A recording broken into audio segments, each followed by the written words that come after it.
Let's see.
Yeah.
That's it, we're going on. Thanks, Ellis, for doing the sound. Thank you all again. We really appreciate you being here. Oh, man. Ladies and gentlemen, my friend, and he's got a fan in me, Mr. Benn Clatworthy. Hello, Ben. Hello, darling. How are you? Thanks for having me. I'm great. Yeah, I'm a fan of yours. I think you're one of the greatest tenor players ever. Get out of it, man. Oh man, that was very stressful listening to that much of me in one go. I normally need at least a couple of glasses of wine before I listen to myself. It is hard to listen to yourself. Oh my God. It's like, yeah, sometimes some things it's like, okay, I did that. I remember when I was in Japan traveling with the piano player who I had recorded with, and every new place every night, because we were on the road, would play our record, and you'd always hear the same first two songs, right? Because they just put the beginning on. I mean, before you came on. Or in between the sets or something. God, I asked them to stop. But the funny thing is, one night we'd go, wow, that was really great. And then the next night we'd go, wow, that really sucked. And then the next night we'd like, no, that was good. And the next night, no, that was bad. I can't handle it. Sometimes when you're working and they tape the first set and they start playing it on the break, I go, for God's sake, please take that off. I think that's too much. Hey. Don't you think that's too much? Too much for me. I think yeah. I don't want to listen to myself any more than I have to.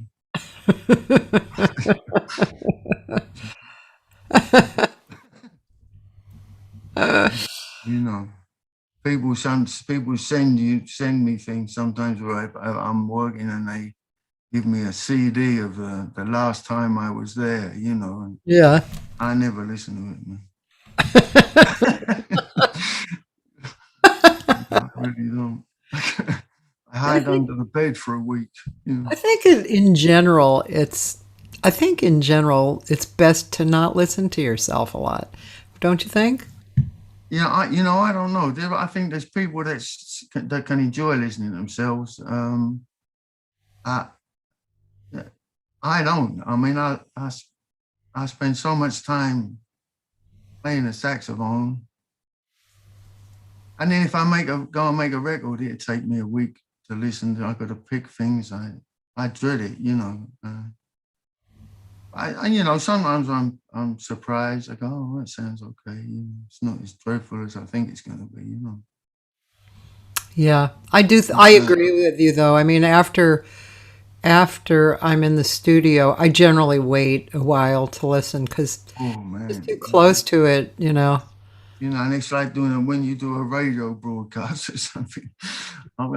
It take me ages they send me the thing to listen. I think I must have messed it all up terribly, But I think you're probably as good as you are, and you're not going to be much better or much worse. And so how you feel about it is can't really. It's hard to judge. I think whether it's what it is, after a lifetime of trying to do it, Yeah, and your comment on you're as good as you are. I mean, that probably I think has been on every creative person's mind forever. Because at some point you just have to get to that point of view to move on. It's just like, yep, this is it right now, and yeah, I mean, we'll see what happens tomorrow. Yeah, I don't know. It's very interesting, You spend a lifetime practicing, and you have no clue anymore, But maybe you're not supposed to have a clue, I have no idea about anything anymore. Well, I think that might be a pandemic kind of a thing. I'm completely mystified. I'm going to become invisible sometime in the next 5 hours. Oh gosh. Well, it's interesting to hear from you that point of view because you're obviously so accomplished and you have played for so long with many experiences and you really do sound great. And so yeah. So I mean obviously you're from England originally and but you've lived in America for a long time. Have you only lived in LA or? Well, I was in, yeah, I really lived in LA since 1980. Oh, Although I've been very fortunate to be back and forth to England often, yeah. um, but for the last 30 years probably. So I would be there, 2 or 3 months of the year. Um, not for the last year and a half, though. Yeah. Unfortunately. Yeah. So, and what made you even come to LA? Well, I came to visit a girlfriend for 2 weeks, and it's I just turned 25, and I was playing in London, and I was self-taught, really. I mean, really, yeah. And I was staying in. My mother had a friend in Santa Monica, and I was visiting, and I went out and sat in around Santa Monica, Yeah. and I asked a saxophone player who the best teacher was in town. Who was the. He said, "Well, there's a guy called Phil Sobel. He doesn't teach jazz, but he teaches the saxophone." So I said, "Oh, that's interesting. This is a long story. Are you sure you want to hear it?" Yeah, we got 2 hours. So anyway, the next morning I woke up with a bit of a hangover, and there was an ad on the. So I'd been here a week or so, oh no, I came for 2 weeks, and then my girlfriend at the time, who I'm still friends with actually, Yeah. English girl, Uh-huh. got me somewhere to stay in Newport Beach in exchange for doing yard work. And so in the meantime, I bought a small motorcycle. And so anyway, I was in Santa Monica visiting my mother's friend. And when I woke up, there was an ad on the radio, which I think it was K-Jazz back then, 105, I think. Yeah. Yeah, I forget what number it was. Anyway, so there was an ad for Dick Grove Music Workshops, and they said, come and audition. Oh. I had no, didn't have any money. But anyway, I drove from Santa Monica over to the Valley to Dick Grove Music Workshop with my saxophone hanging around my neck in a case on my head. Oh, geez. On the motorbike. So anyway, I went in and I said, I've come to audition. So I went, they sent me off to a room, and I took the saxophone out and I'm playing, and then walks this guy and he goes, "Oh, yeah, Count Basie band for you." And then he go, and I go, "Oh yeah." And anyway, then he put some music on the stand, and it was in 9/8, and I had no idea what 9/8 was, and I couldn't read it, and he goes, "You're terrible." So anyway, that turned out that was Phil Sobel. Oh. So anyway, Wow. so we moved up to the Valley, and I got a job as the janitor at Dick Grove Music Workshop. Oh my God. So the janitor's room was underneath the building. The building was raised, and the janitor's room was underneath the building. And I would practice there. I'll be there 6 o'clock in the morning till I was there all day. Anyway. Oh my God. Anyway, so I kept asking Phil Sobel for lessons, And then I was terrified of him. And then one day he came banging on the janitor's room door. Bang, bang, bang, bang, bang, bang. Open it. You start lessons Monday. Bang. So then, that was it. So then I started studying with him, and I'd practice my ass off, and I'd never get 2 notes out of the thing. You know, you don't know what you're doing. Blah. And I stayed on. And, I stayed, and one thing led to another, and I studied with him for quite a while, and I stayed without papers, and I got amnesty in 1987 from Oh. And that was how I became a resident alien. Wow, that's a great story, man. That's a great story. Well, we remain friends. I got estranged from him for a little while, and then because of my bad behaviour, not to him but just generally. Yeah. And then I was in London, and I'd been working at Ronnie Scott's, and I think I'd come in from somewhere, and I dropped by Ronnie's the following week, and Ayeto and Flora Purim were playing there, and Gary Meek was there, and he worked with Ayeto, and he also studied with Phil, and he said, "Oh, there's, Phil had lost somebody," and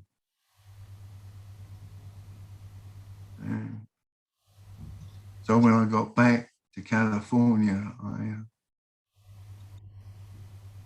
I cried. Oh. Jesus Christ. Oh.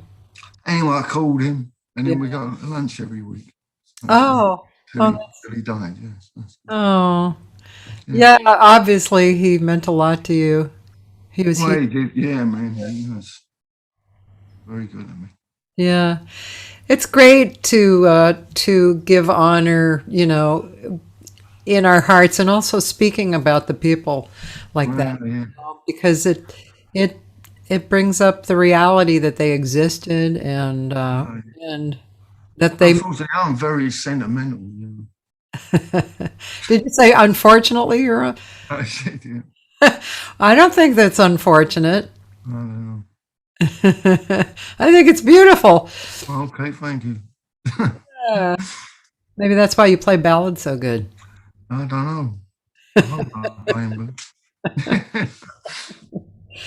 That's a great story. I didn't know that about you, and it's a great story. Wow, really cool. I mean, I was actually the fastest janitor in the history of the world. I cleaned the whole school in less than 20 minutes and returned to practicing. So eventually, I lost my position. Did you study there too? Well, not really, but yes. Yeah. I wasn't a paying student. Yeah. And but I did attend some classes, and I got a diploma. I'm not sure I deserved it, but I practiced mainly. I've always been a good practicer. Yeah. My kind of place for me. So. I have to ask, was John Coltrane a huge influence on you? I mean, obviously, when I listen, I go, yes. But initially, I liked Sonny Rollins more than Train. And, yeah. But I think he's been a huge influence on everybody. Yeah, yeah. Sonny Rollins, that was so great. Oh yeah, I mean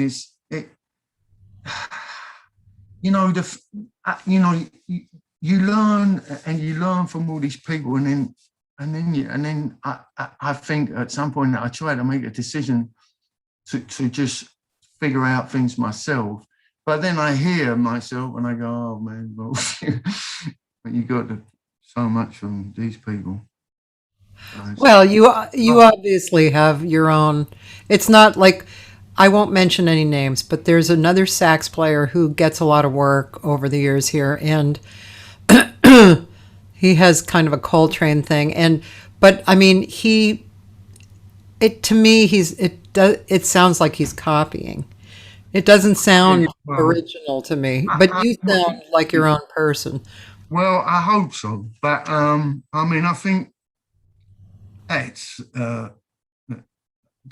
you should sound like your own person, and that was, I think that's in days gone by, that was very important that you sounded like your own person. Yeah. I think the pressures of trying to work, etc., or you're much safer when you're copying someone because it legitimizes what you're doing. If you're playing exactly like so and so, they say he sounds exactly like that, and it legitimizes it. So I think there was a, I don't know what I've done really. I can't judge it, but there was definitely a time when you'd be playing in a place, in a jazz club, in a sense, and someone would come in of some note, and you tend to you play safe, where you will play in the style of someone, and at some point in time, you have to say, I'm just going to say what I mean to say. Yeah. Yeah. And not try and save myself by playing a trained. Something safe. Yeah. But it's easier said than done, and I'm certainly not saying I've achieved it, but but you want to impress. Well, you can't try and impress. You have to play the note, and let the note tell you what the next note is, not try and tell you what the next note is. It's so true, Ben. And that's exactly, yeah, I mean, that's how a lot of people think, including me. And it's really nice to have these discussions, on this show, because, it's just that everybody actually feels the same. And so it's like they're hopeless. Well, it's just like what you just said. It's a personal point of view, but everybody actually has that point of view. It's like, really, it's interesting. Yeah, I mean, you have to. I mean, and I'll just speak for myself. The people, and I've thought about this a lot over the last, say, 10 years. The people who I really like to hear sing are really being themselves and sing very transparent, and then I look at myself and try not to judge too much, but when I do judge, I have to say, well, am I doing that enough? And then even technique leads me to that. It's like, because like I have a teacher who he gets that I'm a teacher, and I'm a jazz singer, blah blah blah. And he's always saying to me, stop getting in your own head. I'm the teacher here, you're not the teacher. So just do it.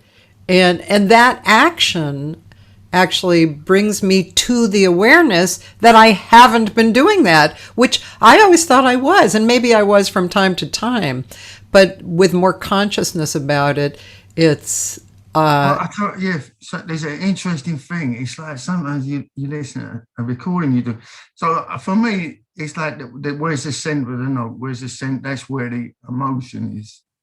And then sometimes you listen to something and you've done something, and you do something to affect the note to make it more poignant, and you say, man, why didn't I just leave that alone and let it speak for itself? You know what I mean? I do. But I say that, and then I listen to Joe Henderson and I think, well, he's manipulating notes all over the place. But I don't know, who knows? Part of him too. That's it's part of him. wonderful. So, Ridiculously wonderful. Yeah. By the way, Jason Harnell is here, and he said, "Hi, Benny, love you, brother." Hey, man, I love you too, man. I don't see you anymore, but I still love you. That was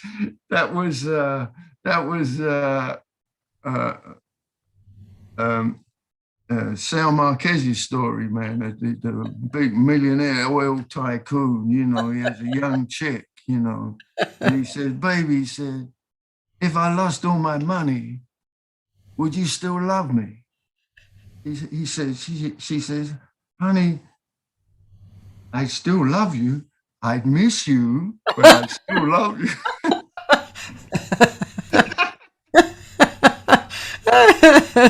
That's good. That's good. Miss you. Really good. Oh, hi, Dina DeRose. Hello. So Dina DeRose, she's a great singer and piano player. I don't know, Dina. Hey, Dina. Dina, Ben is not only deep, but he's truly one of my favorite tenor players. And actually, I think we should play something else right now. I'm going to play. I'll play that ballad we took a peek at. Okay, I'm scared to death, man, because I haven't listened to any of these things, man. So I would normally be. You don't have to be scared to death, man. I'm terrified of everything. Let's see, what was that? Although I do want to play the System 6 All Stars. Maybe I should do that. Okay, if you want. I'm not sure what that is either. This is at the Jazz Bakery. Oh man, I got the same suit on. I've got tons of suits, honestly. This is a terrible thing. No, that's a different closet full of suits, man. I'm wearing the same suit as the last video. No. The last video, you had a plaid suit on, man. Oh, this is a different one? Oh, Yeah. good. You had a plaid suit on. I have millions of suits, honestly, man. I'm a suit collector. All right, here we go.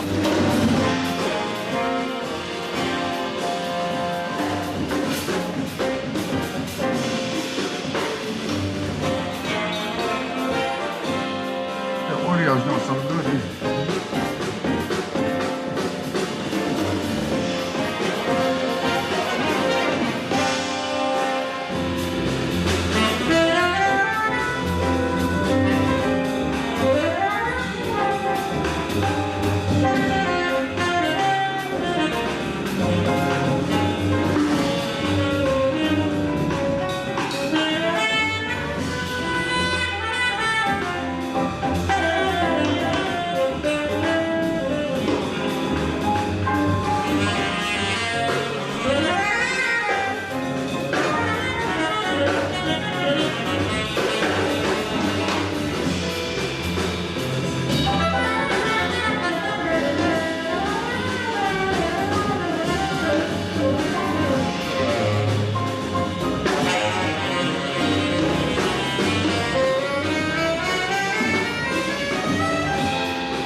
Oh boy, this incredible, huh? And so here's the lineup of people: Ben and Ron Stout on trumpet, Joey Sellers trombone, Yayo Morales on drums, Bruce Lett on bass, and who's the pianist?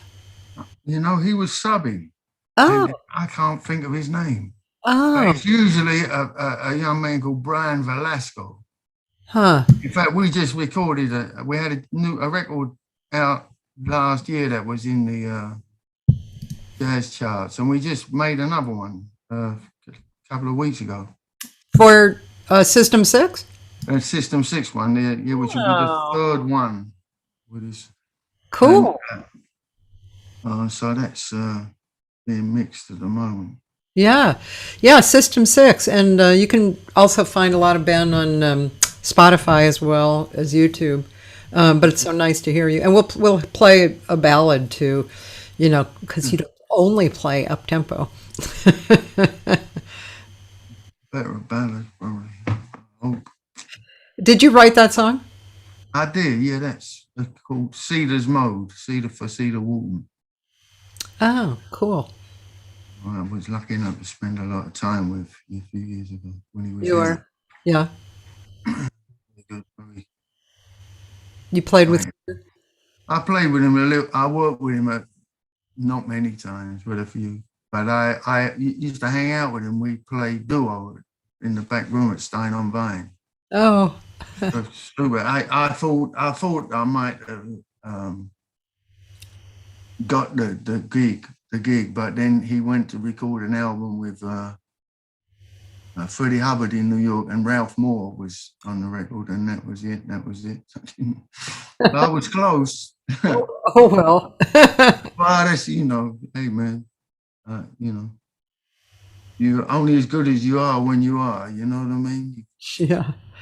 Yeah, you can. It's hard. I mean, of course, there's exceptions to the rule, but I mean, as musicians, I think we all get a little bit thick-skinned too, you know, because Like a heartbreak. yeah, because you know, if somebody picks Man, you somebody know. else rather than Well, you. yeah, certainly, you know, it happens all the time. You know, except I mean, except for some people who are phenomenal and who get everything, but yeah, you know, there's a lot of reasons why someone might get something, but you know, that's what it is. You know. So, when you were a young kid, did you pick up sax early, or No, I didn't. I didn't get a saxophone until I was 19. wow? Were you Yeah. playing anything else, or no? Well, I was having a go on the drums and the guitar and all that, and I think I had piano lessons when I was little. Yeah. And it really, it really saved me, really, the saxophone, you know, because I think, I suppose it agreed with me, and it, it, it and so that it gave me something to do, besides other things that you can do. Uh-oh, hang on, someone's calling me. I'm not going to answer the phone. I should have turned it off. It's a gig. It's the first time it's rung in a year.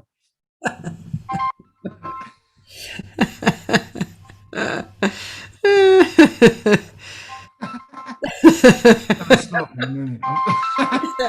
You don't know how to silence it, do you?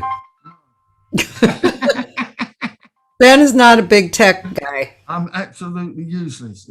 I'm embarrassingly useless. You know, I think even Ron Stout, who used to be more useless than me, is now better than me at technical things. you know, there's usually a button on the side, no matter what kind of phone. Don't tell me about buttons, man. Button. I shut down, you know, as soon as it comes to anything computer or thing. You did pretty good this morning, actually. I mean, you didn't even have Zoom on your.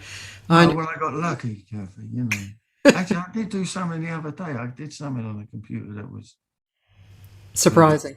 Yeah, I can't remember, but I can't remember what it was.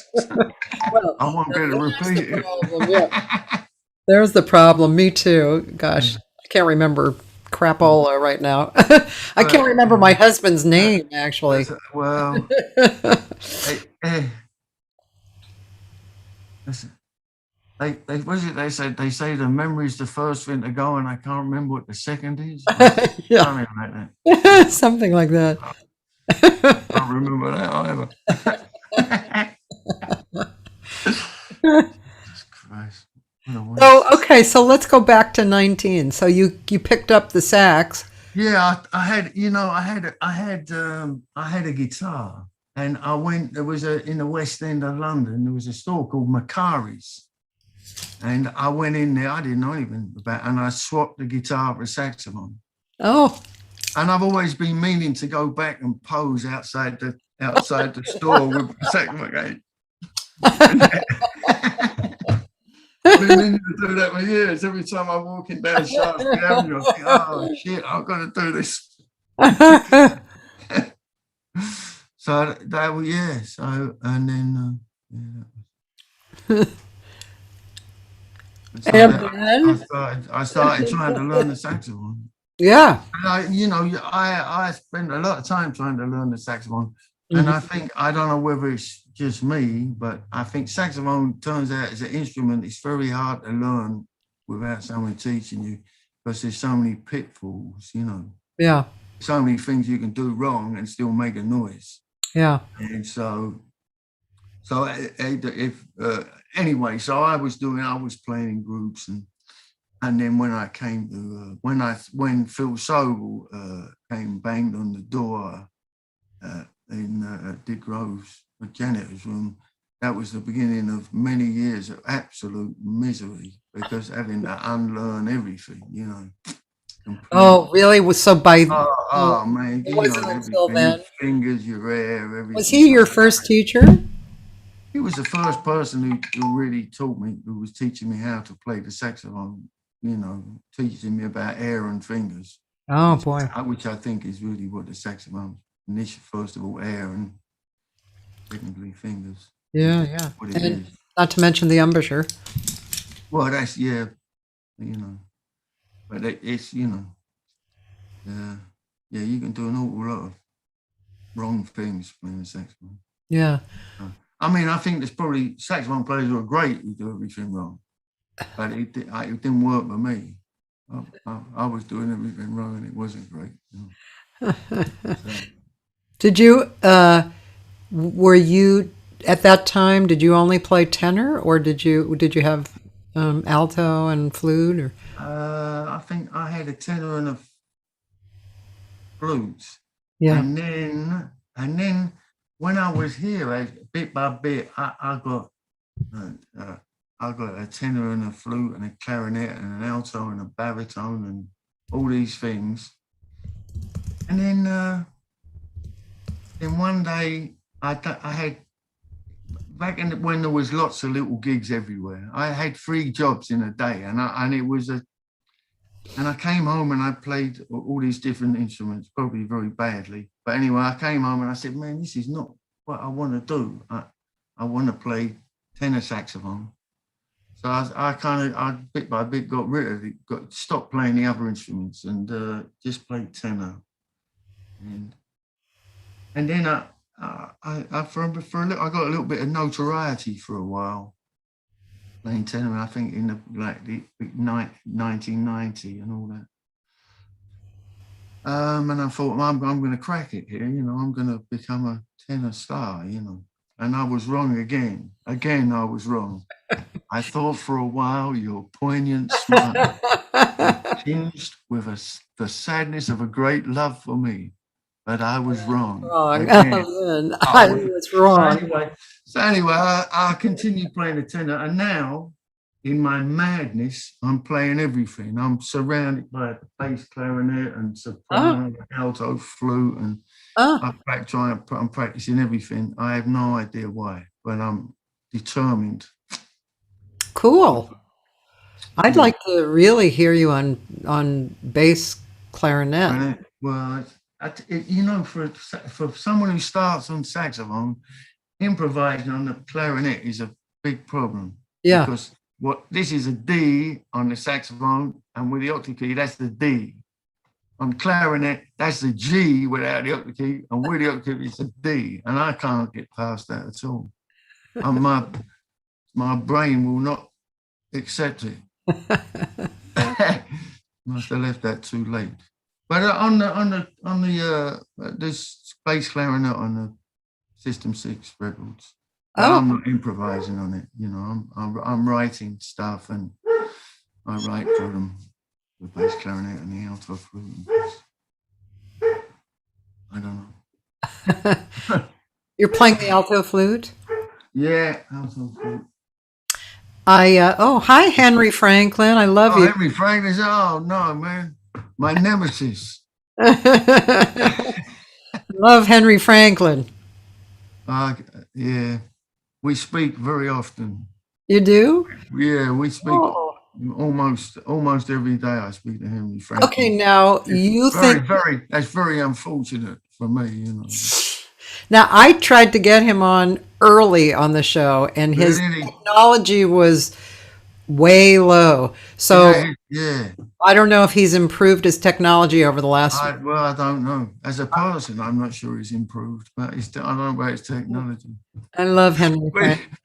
Well, I actually quite like him, but I don't wish to admit that. You know, when I was first in LA, I was very young. I was 22 or something, and at that time there were all night sessions, hangs and stuff. That because I was 22, I would go anywhere in the city. You know. Yeah, that's right. Yeah. Now there was a place that was not really a bad place to go. It was on Is that Hollywood? Sunset and Laurel Canyon. You know, right there. And now it's a movie theater, that spot. It's like Well, you know, man, I used to at Sunset. I forget the name, Henry. What was it? It was. Man, it was a restaurant and a coffee shop, and he played there all night, like, you know, into the morning till 5 or something. Well, that's where we met. There was a place on Crenshaw and Imperial that had a jam session from 12 lunchtime to 12 o'clock at night. And that's where I met Henry. And we've been friends ever since. Haven't we, Henry? Talk about a star player. So what was it? What was I going to say? But I used to play, I have a gig there right at Sunset and Laurel Canyon. There was a place called Harry's Open Pit Barbecue. I used to play there 3 or 4 times a week. Years and years ago, with Kevin Axe used to play bass, and a couple of other people. Wow, Henry, he's reminding me. It was called Pippies or Pips. Pippies or Pip.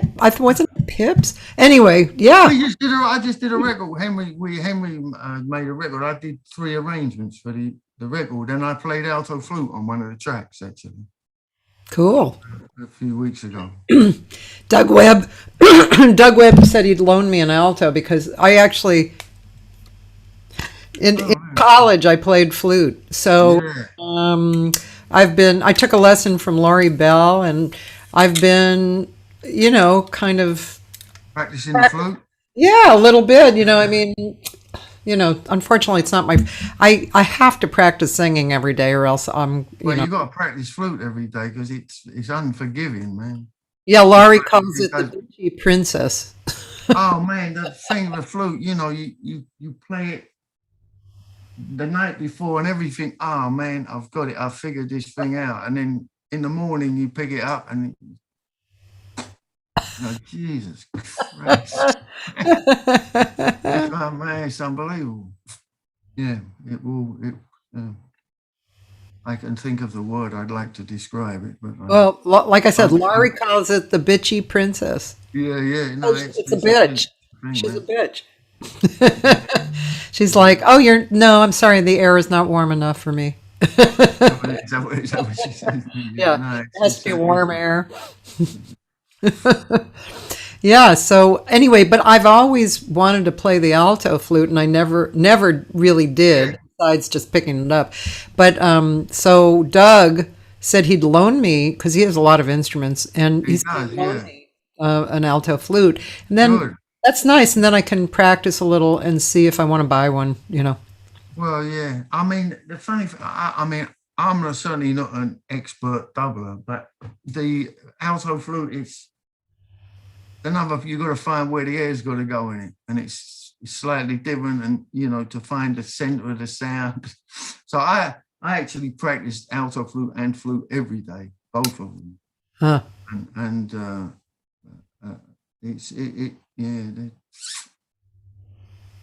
it's a lovely sound when you can get one. Yeah, yeah, yeah. Yeah. I just came in my mind that you played with me on my CD release of Straight Ahead to the UK. I did, yeah. Yeah, and because you were Me doubling. and Ron. Me and Ron. Yeah, Ron Stout. But you were doubling on that. But you were playing alto too, right? Because Andy, I Yeah, had yeah. Andy. That's what I was playing alto. Yeah, that's Yeah. a hard instrument too. Yeah. Yeah, alto. Oh no, I think it's hard for me. I I practice think it it's every hard. day. I mean, what do I know? But I think it seems harder than the tenor. Well, I don't know if it's hard on the tenor, but it's certainly easier to sound bad on it. Yeah. You know, I think it's really very revealing. I don't know. I mean, you know, certainly guys, you know, like Doug and Bob Shepard, and they play them both great, you know. And I think it's a tricky one for me. You know, I practice it every day pretty much. Yeah, you know, my friend Andy McIntosh, who Yeah, that's right. Yeah, and so his alto was so much a personality trait for him. He was yeah, when I think about him playing alto, he was I don't know, there was something that really matched in his personality of yeah. Well, yeah, small instrument, and it was really, you had to be really kind of powerful with it, and very distinct. I guess his dad was like, you know, one of the TV music people, Macintosh, and he played alto too.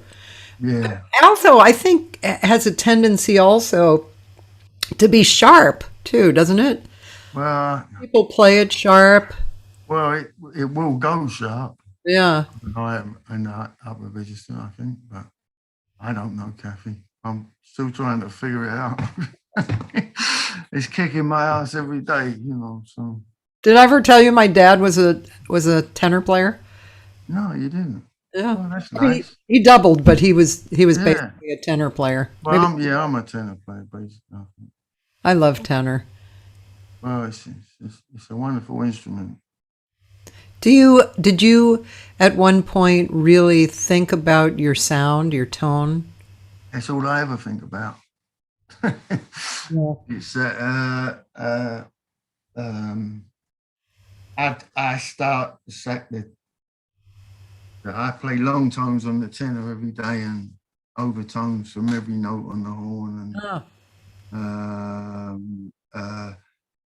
and yeah. So yeah, I mean, I think it's what I tell what I tell people. That's it. It's the sound. The sound is what defines you, and the sound is what defines the emotion, yeah. and the sound is what tells you what note to play next. So if you're in touch with the sound, then the music will reveal itself to you. So if for instance,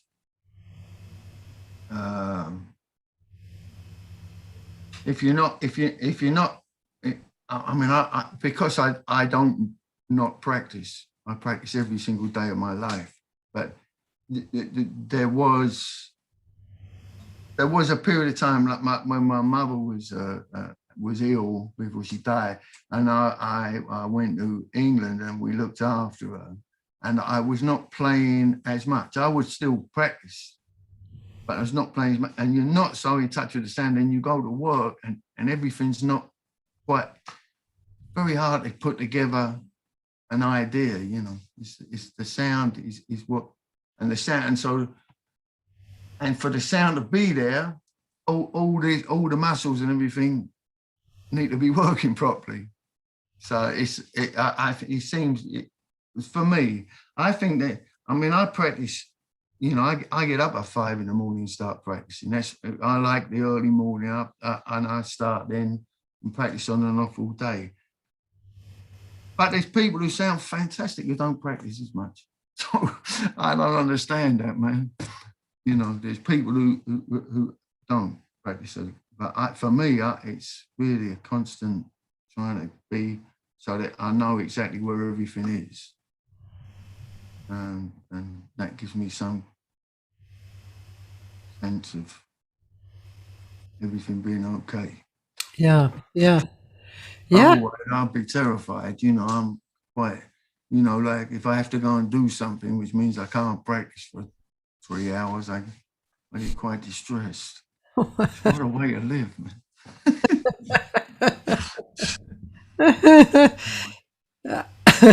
I remember years ago when Josh Nelson, I gave somebody his phone number, and he called me and he said, "Don't give people my phone number. I have to practice." I was like, well, he doesn't have to answer the phone. And then how are you going to get gigs, man? You got to answer the phone, you know. Well, you don't have to. I think he went past that, though. I'm sure he did. Very talented young man. He is talented. What was I going to ask you? Oh, I actually would like to go hear that beautiful ballad that we... I don't know what beautiful I'm worried about is I haven't heard what this rendition of these things, man. I don't listen to myself on YouTube. Well, I mean, I have Spotify. It's scaring the life out of me, yeah. I have Spotify as well, but there we started playing... What did we play? It was below here. It was this? I have no idea, man. You're making me very nervous. Oh. This was not it. No, it was a ballad. Go back. Let's see. Well, I know there's Blue and Green. That must be a ballad. Oh, this was it, actually. What was out there?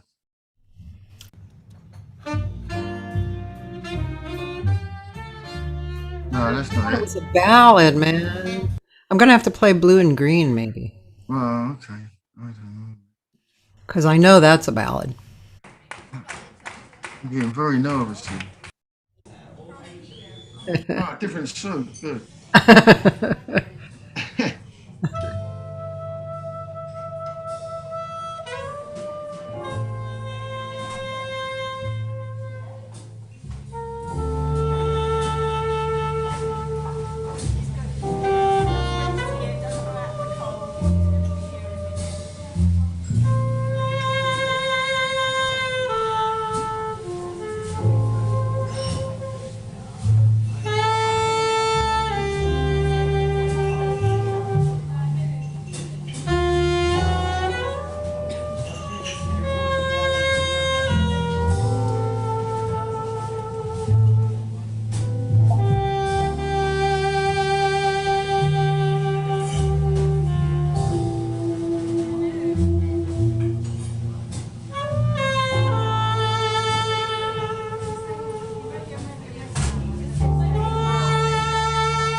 Oh, that was really beautiful. Wow. The suit goes well with the suit and tie goes well with the color of the saxophone. That's what I noticed. I was Oh gosh. impressed with that. Uh, um, Blue and Green. That's got to be one of the prettiest songs ever, don't you Yeah, think? really, yeah, it's a lovely one. Um, Played it for a long time. who was playing? Uh, that was in a club called the 606 Club in Chelsea. Yeah, I've actually played there once. Yeah, it's a great place, man. Nice, really nice room. Uh, that was a drummer called Matt Home. Um, uh, John Donaldson was the piano player, and Simon Thorpe was the bass player. We actually, that with Simon and John and myself, made a record last year with a very good Irish drummer called Darren Beckett. CD, I should say, not a record. But so we were going to be working in March or April. Yeah. Working that, but of course that was cancelled. Oh yeah. Simon and John, I've worked with quite a lot over the years. When I've been in. So beautiful. I mean, obviously, there's so much trust going on, and also because you use a lot of space. And if somebody doesn't get that, Space is the place. Yeah, man. Oh, it's so beautiful. I think. Well, I mean, I can't always do it. I mean, I should always do it because there's lots of tension in the space. Yeah. So you can play all the notes can create tension, but the space. The trouble with leaving space is when you come back in, you have to play the right note. This is the problem. If you're playing lots of notes, you can just keep going along, and it's a bit of a responsibility when you start leaving space. I think. Yeah. A bit difficult. I mean, it's a decision, and I don't. Speaking like I know something, but I don't pander to the audience, but I'm very aware that my job is to entertain the audience. So I tend, in terms of space, especially when you have a room where people have come to listen, or actually maybe even if it's a room like the 606 can be quite loud. But I've learned over the years, and Jake Hanna actually said to me many years ago, he said, if they're loud, play quietly. So, but I've learned I can feel what's happening, and I'm sure most musicians can. You can feel what's going on between you and the people there. And so as you can feel that, you find you can leave space and make them they're waiting, make them wait, and then you can make that, which the great bass player Peter Ind, the English bass player who played with anyway, he told me many years ago before I came. He said, listen to Frank Sinatra. And what Frank Sinatra does is he waits. Yeah. He doesn't say the line. He doesn't say it when you think he's going to say it. He waits. And then he fits it in perfectly. I think it's kind of an extension of that, making people wait for the thing. So, yeah,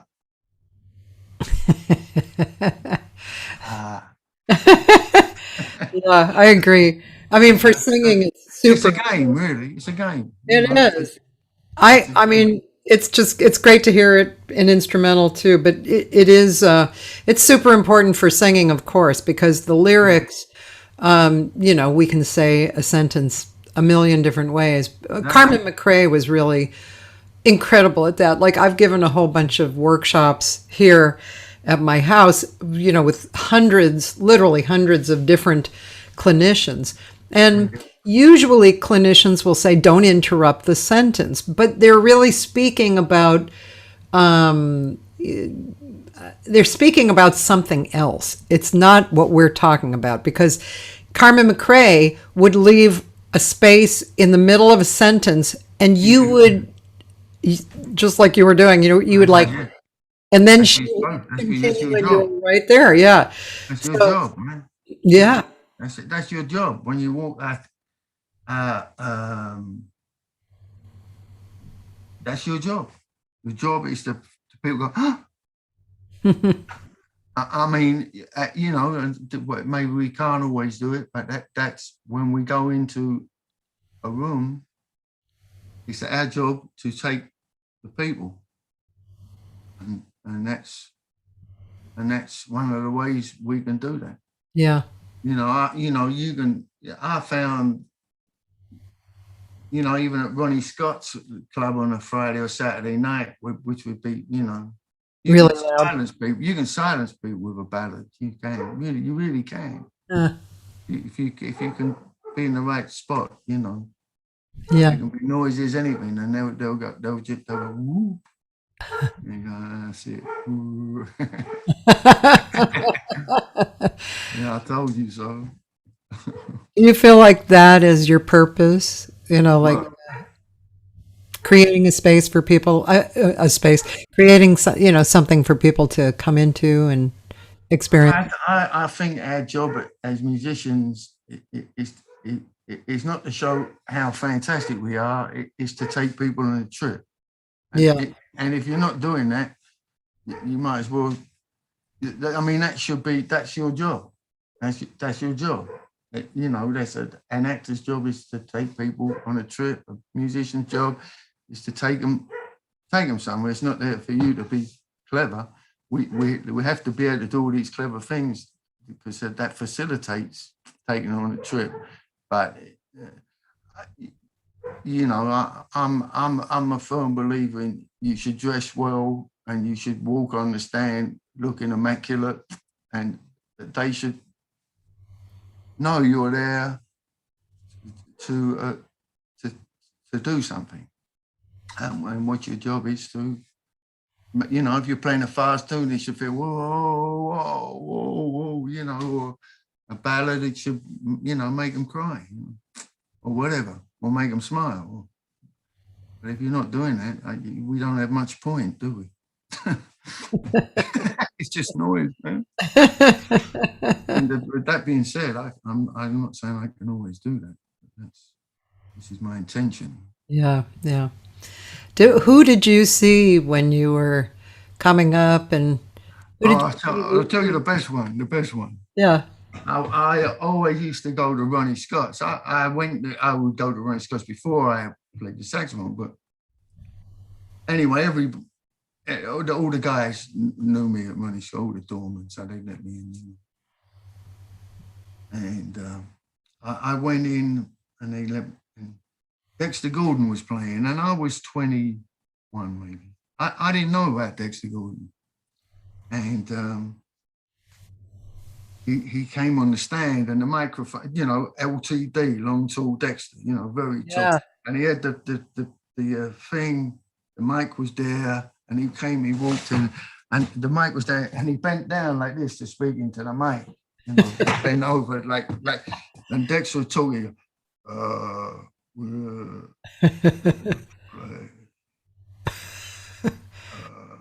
and then he would say to someone, and I said, man, this guy's off his head, man, he can't play, this is ridiculous. And then he stood up, and I can't remember and he played, man. I went, Jesus Christ, it changed my life, man. I'm not joking. It changed my life. The great orator of the tenor saxophone. I bought every Dexter record I could find. It used to be in the West End of London. There was lots of secondhand record stores, and you could. I just went, wow, that's what it is. It really explained it to me, you know. Yeah. Incredible, man. Incredible. And then the other, actually, I had another good Ronnie Scott story. I was walking in the door and I can't. Anyway, when the doorman goes in, George Coleman's playing, you know. And I'm standing, and the guy goes, "Hey, man." He goes, George. He said, "George, this guy needs a lesson." I go, no. Because I was so in awe of all these guys, you know. One time I was in Ronnie's because I'm sitting at the back and Dizzy Gillespie was playing, and Dizzy come over and started talking to me. I'm like this. I didn't want to say anything in case he didn't like me. I was scared to death. I couldn't. Anyway, so George came over. He said, "Oh man, you want a lesson?" He said, "All right, come to my hotel in the morning." You know. So I showed up at his hotel, and he came to the door in his underpants, and I went in. He said, "Get your horn out." And he said, and I got it out and I played. That was a nice sound. And then I really, you know, I'm self-taught, don't know anything about anything. And he took me, we went down to the club in a taxi, and he sat at the piano and he written, and it's what I do now. And he had written out some 251s for me. And I didn't know about this. And anyway, he sat at the piano and he made me play, and then playing different keys and that I realized there's a way to do this, that you can learn things and apply them.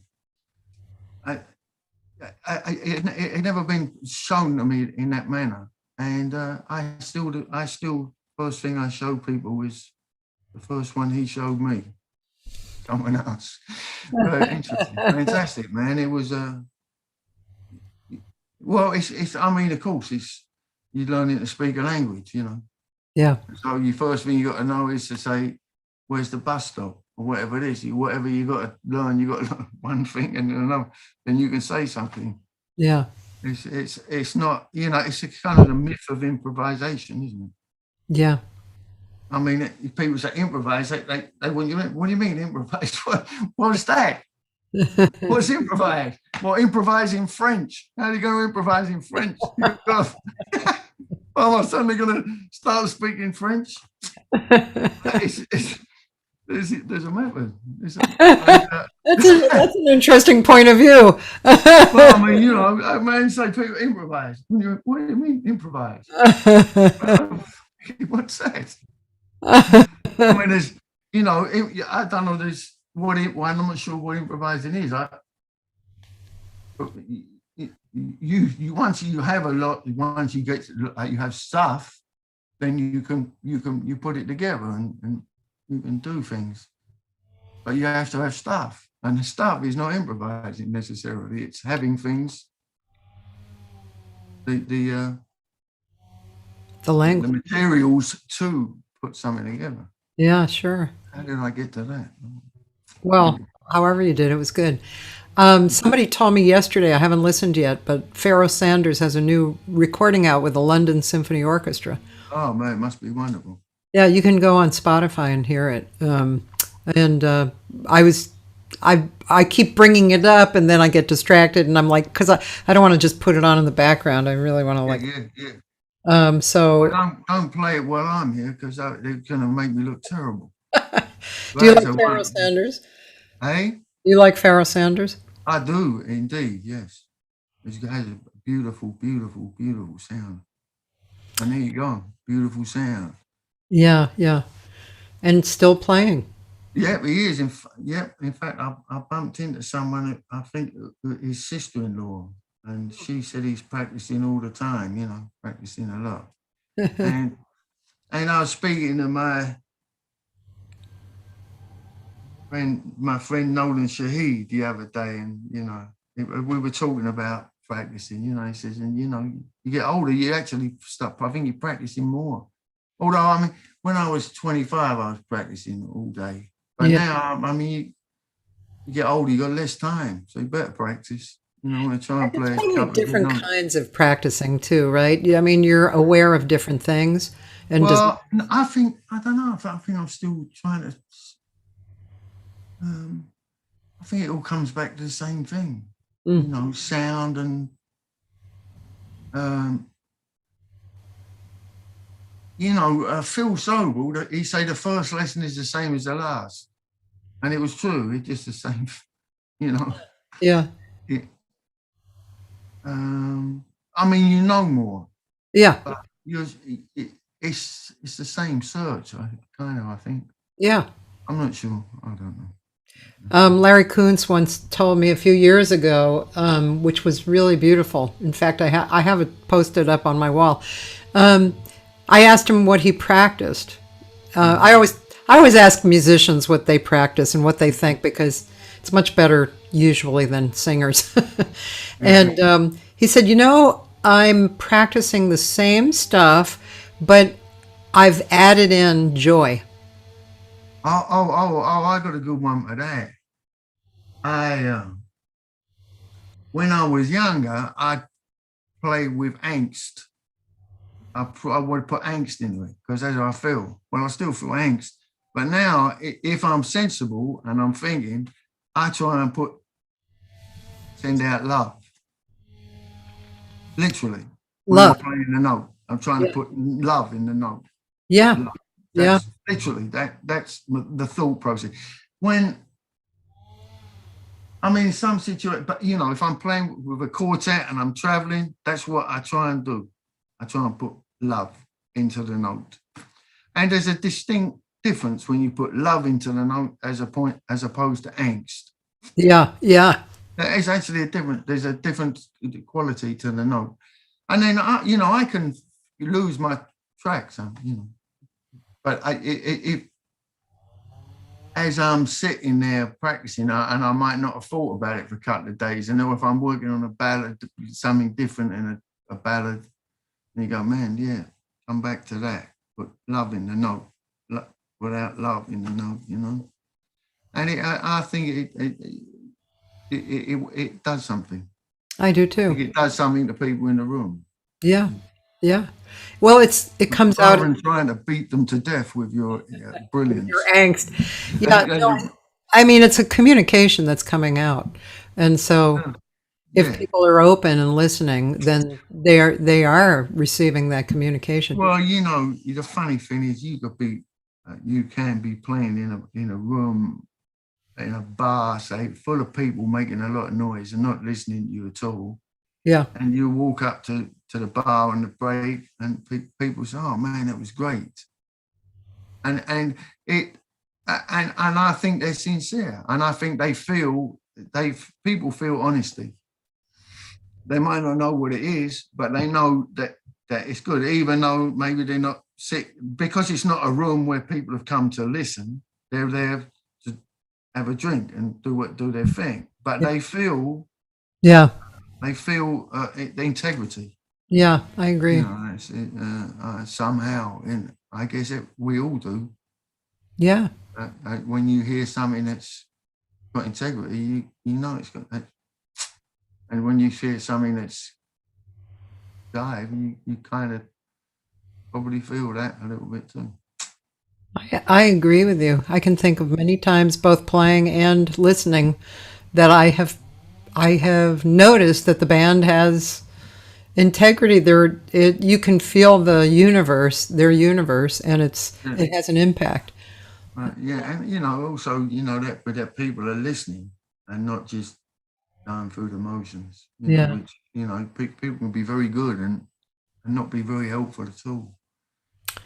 I've been going into the studio this year, and I have been using the idea of love. And also Carmen Bradford told me a really nice thing, that when she goes into the studio, she leaves room for God, which was so cool, because it takes you out of the, Interesting. you out of the mix, basically, and just makes a channel, which is much you're still coming through, but you're not having to worry about if you're coming through.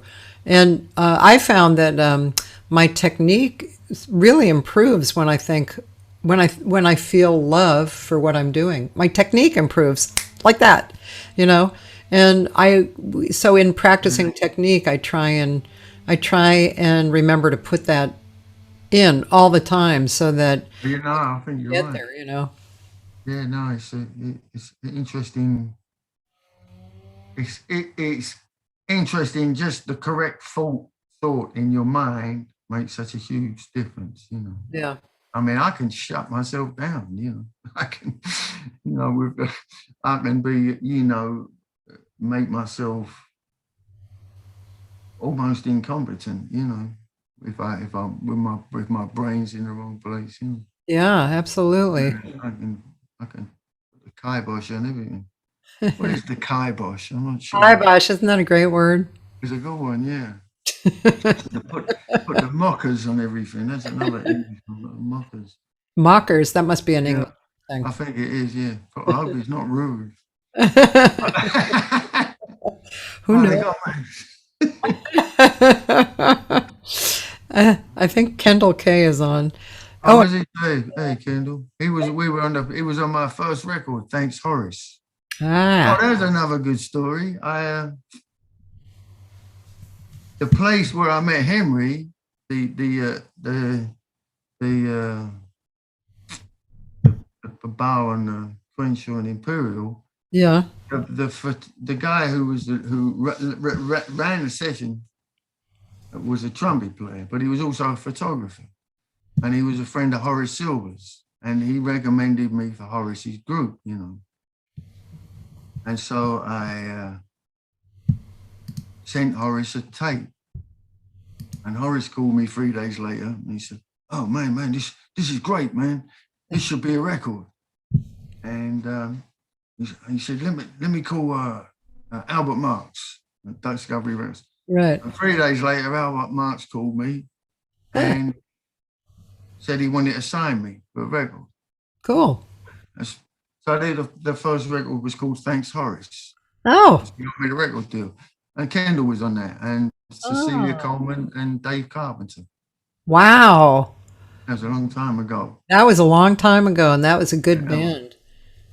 Albert, man. Albert Marks, he was a character. Oh, yeah. I know. Oh, I'm gonna see if I went to his funeral, and I know he was dead because I looked in the casket and he didn't curse at me. oh God, He's cursing at me, man. that's too funny, man. I was just looking for thanks, Horace, but I mean there are reviews on it, but there's not the music. No, I haven't. I don't even have a copy.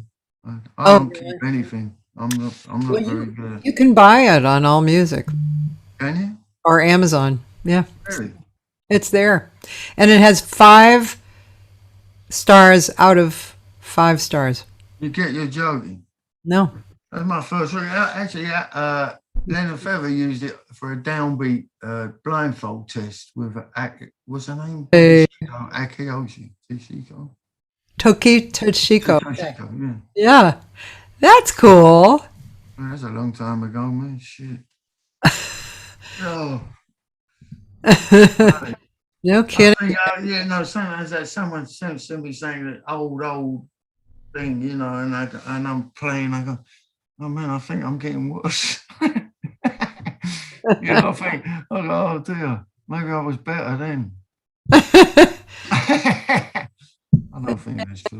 I don't think so. I think that's the same as like, students, for instance, and I've even felt it myself, but when you're teaching a student for kind of over an extended amount of time, and let's say they start at this level and you bring or they bring and you bring together, they come up to this level, right? But then they get up here and then they think they suck. They don't, That's exactly realize it. that they've grown. They No, just that's right. see that they suck here. And That's how I felt most of my life, you know. Yeah. And that's actually Phil Sobel used to say that. He said, you get better and then it's no good. And you know, it's just, you just still feel, I felt like, I went in for a lesson one time. I said, man, I'm practicing, I can't stand it, man. I'm getting worse. He said, give up then. And then he went on with the lesson. Give up then. Wow. This guy he was. Oh, he was rough. So he was rough. He used to punch me in the arm. He used to punch me in the arm, man. He did? He pulled the horn at me. Bang. I go, man, I was terrified of him. I'd be quivering. And then I said, man, later, when we used to go out for lunch, you know, I go and visit him. I said, man, you were so tough, cruel to me, man. He said, well, I thought you had something. I said, he said, you need to come back for a lesson. I said, no, thank you.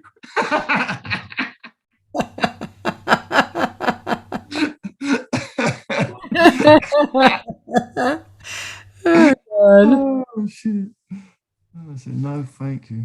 I probably should have. Yeah, apparently there were. I used to date a horn player years ago, and he was rough when he was the leader of the band. God, he was such an asshole. And I used to say to him, you shouldn't treat people like that. They'd play much better for you, if you were nice. But I guess, when he died and we were all at the funeral speaking, a lot of people got up and said he was an asshole, but they loved him. Sometimes when you're traveling, if you travel on your own, and you got to play with people that sometimes they're not so good, Yeah. So you got to be very nice to them, and because there's no point in being horrible to them, because they're gonna make it even worse. Yeah. But sometimes I say, man, this is a little difficult. What do you think? Because I don't want people making me doing things I can't. That's difficult. Yeah. Every now and then you're trying to be nice to someone, and they get an attitude with you. They go, "What do you mean? I can't do it." You go, "Okay, no, I'm trying to keep everything cool." I was thinking about it the other day. You get, sometimes you get people that are not very good, and they got a terrible big attitude. And you're thinking, man, I'm yeah. Well, you can't be everything for everybody. This guy is killing me, man, and and he's got an attitude with me. I'm dying. I'm just trying to hold on. Oh dear, man. Okay. I was playing. Oh, what happened? I want to play something else. Here's one with Henry Franklin. Oh, no. Well, let's see what this is like. God, this is very nerve-wracking. Oh, it's Chuck. Hey, Benn Chuck. Clatworthy quartet. Let me reintroduce the guys before they carry on. Chuck, Once again, out front on tenor saxophone, Mr. Benn Clatworthy. Take a bow, Ben. Oh, I got the same suit on. All right. Oh, this is Chad. Yeah, Chad. Yeah. Keyboard Is he still around? I got a cool. Hey, Chet's great, man. You know that we were playing. Franklin is returned to the fray. I don't know whether this was the session. We were playing the day that Trump got elected. It was disastrous. I'm sorry to bring politics into this, but the thing they had the election results coming up as we were playing. I'm not sure if it was this session or another one. Oh, yeah. Gary Matsumoto. Cool. Wow. Okay. Well, Chet. I think we should play something from the System, from the System 6 CD on Spotify. Okay, I will do that no too. Video. I will do that too, but I want to hear this a little. Oh, okay then. This is a reharmonization, I think, of mine now. I know it's going to be good. I don't know about that at all. I'm desperately nervous about all these things. It'll be good. Let me start at the beginning. Oh man, I want to go and hide in the other room.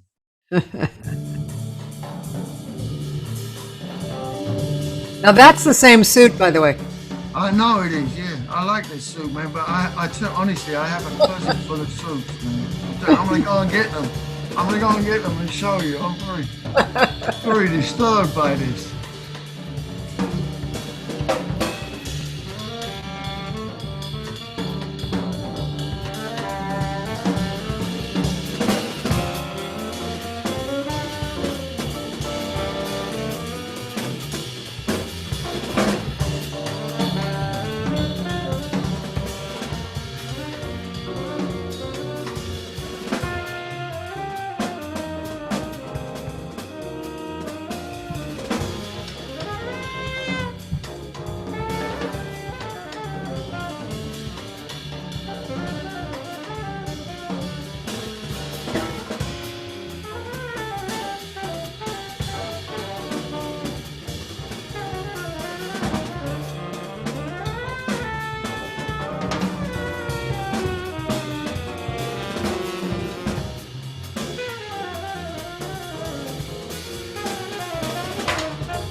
Yeah.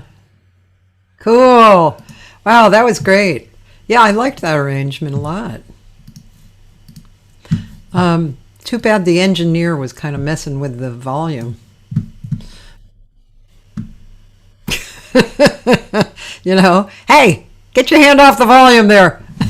Yeah, these things happen. They do happen. We'll play something. Let's talk a little and then we'll play something from System 6. What do you want to play? I don't know really.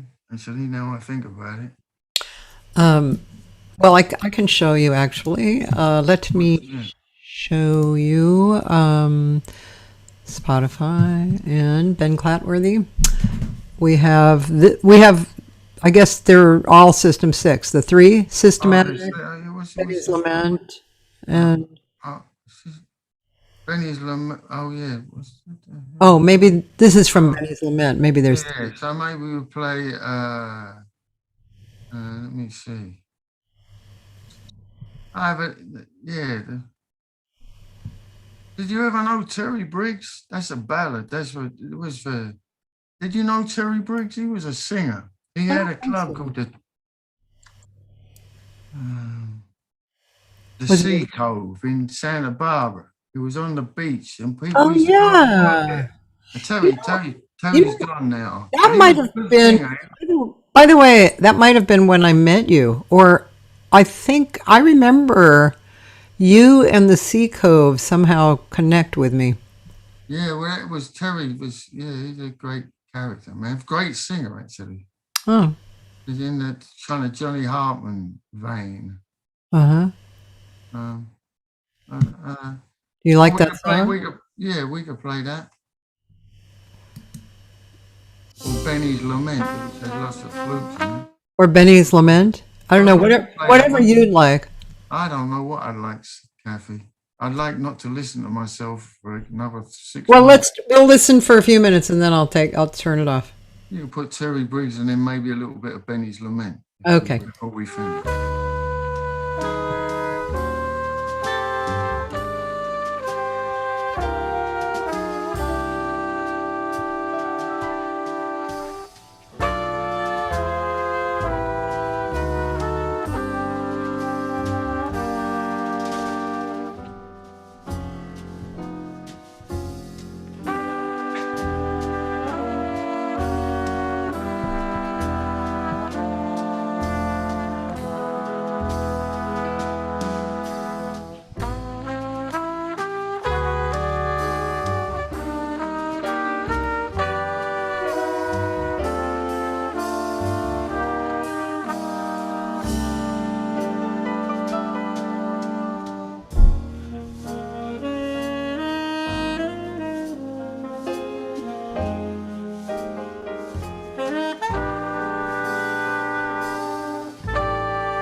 Nice. I can really hear his name just went right out of my head. The trombone player, Horace Silver. Joey. I can really hear his voice there. Yeah. Yeah. Let's play a little bit of Benny's Lament and then come back and close out. All right.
All right. Wow. Wow. That was great. What a great song, too. Whew. And your playing was sounding great. So, um, believe it or not, it's been 2 hours. I know when I told Ben today, he said, "How long is it?" I said, "It's 2 hours." He said, "2 hours? Oh my God!" And I said, don't worry about it. People always say that. No, it's okay. It's a nice thing, right? Talking, listening to music. So bad. Well, now you can see why I say that Benn Clatworthy is one of my favorite tenor players. Just sounds such a great player, and now even more so because I understand your thinking behind it too. So, but just you sound great, man. That's very kind. It's great. It's great. Um, yeah, we were.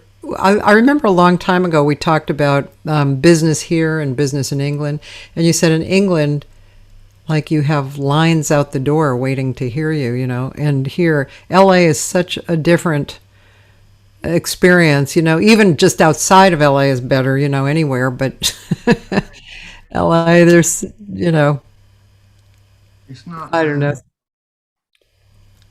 I don't know, man. There's such wonderful musicians here. Yeah. It's yeah, I don't know.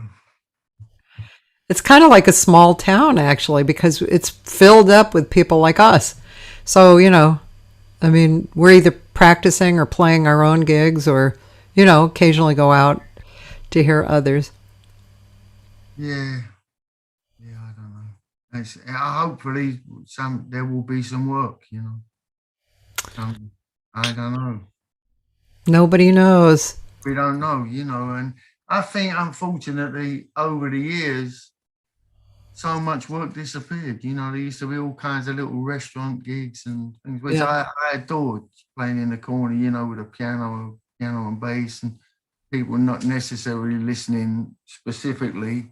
Yeah. You could be playing tunes and it's delightful, and it's very not really any of that anymore. I know. Very rare. Me too.